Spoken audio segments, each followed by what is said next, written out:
The next question is for Jack McDowell. It specifically asks, what are you going to do about class size?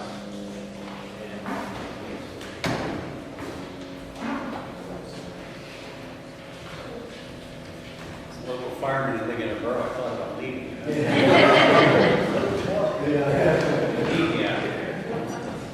Class size. It is one of the most critically important aspects of effective classrooms in public education. I mentioned last night in another question where I got around the class size. Because of what's going on, and it's beyond the board's control, and also it's Harrisburg and many other factors in cyber schools, you know the drill. They've had to make some serious cuts. And a lot of those cuts, they haven't made any cuts yet. They have to. We're going to be teachers lost. Teachers lost automatically equates to larger classroom sizes in a lot of cases. So I think they're keeping a close eye on that. I talked to some of the current board members about it. They know where the numbers become critical. They aren't there yet. What am I going to do? Should I be elected? Obviously, I'm going to fight to keep teachers in the classroom. But you only have so many avenues of saving money. And once you've gone down them all once, you have to go down them again. That's the more. So I would say, yes, it's a dangerous place to go when you get a classroom over 25. And if you put a first grade teacher in a classroom of 25 kids, that's too many. So I know a little bit about class size, and they will hear it from me as that becomes a problem, because it will affect the district's ability to maintain the good reputation they have, the good test scores, the effective things that go on can't go on when there's 30 kids in a classroom. I've been there, done that. You can't believe the difference in managing a classroom between 20 to 25 kids and 25 to 30. It's just like an impossibility to keep up with things and do what needs to be done. So I can promise whoever asked the question, I will be an advocate of maintaining teaching positions, but I also know that the rug has to be cut right now, and unfortunately some of those positions are probably going to be gone. I'm hoping temporarily. I don't know what's down the road. It could be ugly. It could be ugly. It's not looking good out of Harrisburg right now, but as a teacher, I've seen these things come and go before.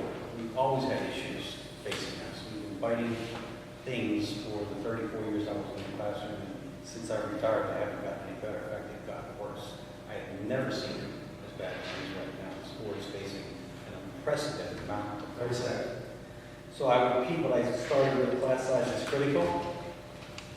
I'll do what I can to maintain the current staff and try to keep the teachers in the classroom where the rubber meets the road. Thank you.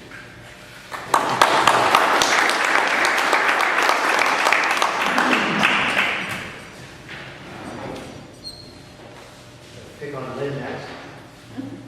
The question before you, Lynn, is considering the academic results. Why choose cyber?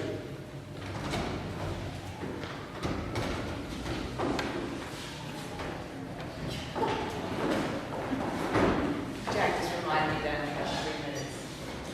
Really, I don't need any minutes, because it is not a question that I would ever ask. I think, to be honest, it's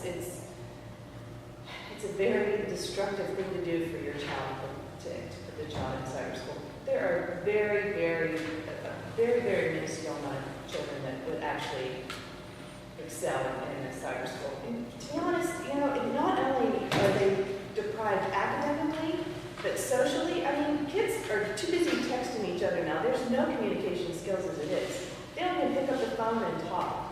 To get out there and interact with other people, what's going to happen to the world if we don't have that? You're not just depriving them, of knowledge. You're depriving them of how to live and how to survive in the world. I just don't. It's just not even a question that I would even consider. Yeah, just don't do it. That's my answer.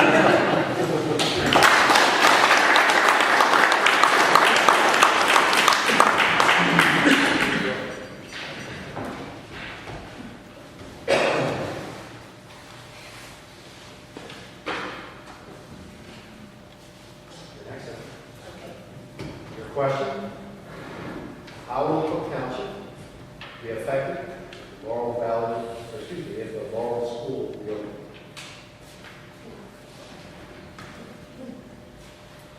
How many are from Cook Township here? A few folks. Cook Township would be adversely affected if students from Cook Township needed to go clear out to that school. Right now, Cook Township has the longest routes, and I'll address that in my closing statements later on. I have that as part of that. The ride from Cook Township to Ligonier right now, all those routes are longer than any route on the northern side, except one. The Cook Township kids would be on the bus another half hour to go from Ligonier to the northern campus.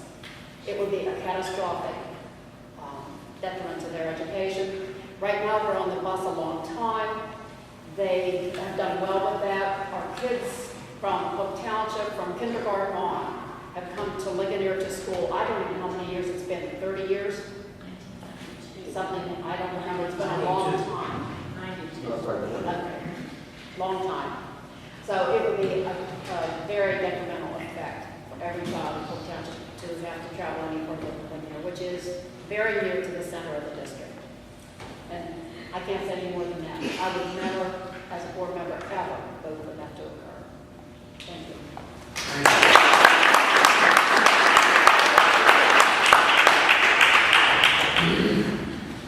Time to hear your question. Will there likely be reductions in administrative expenses or reductions in staff?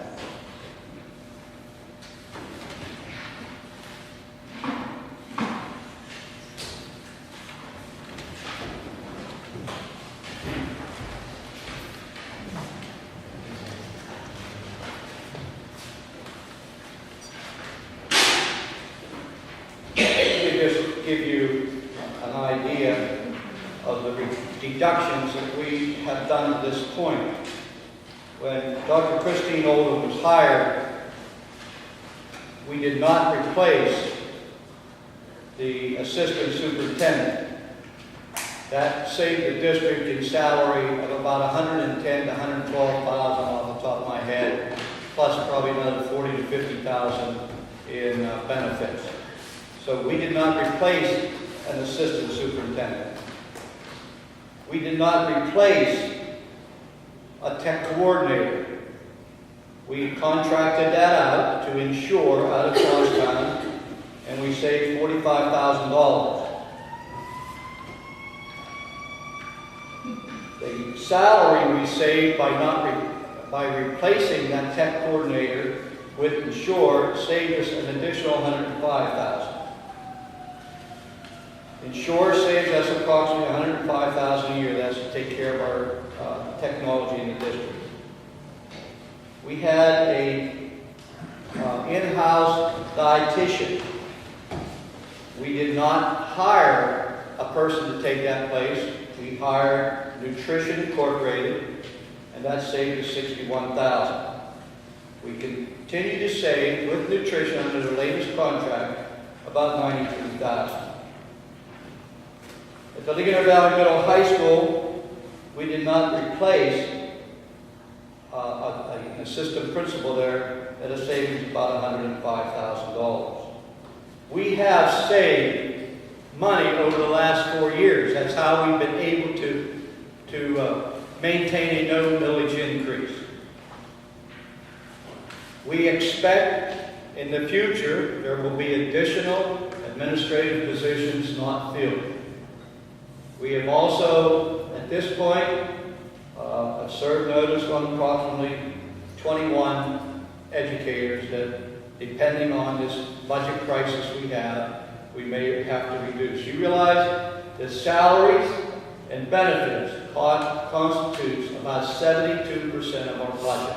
Last year our budget was $26 million. 72% of that was for administrative costs and teacher costs. We actually spent 28% on the kids, which, in my opinion, is a travesty.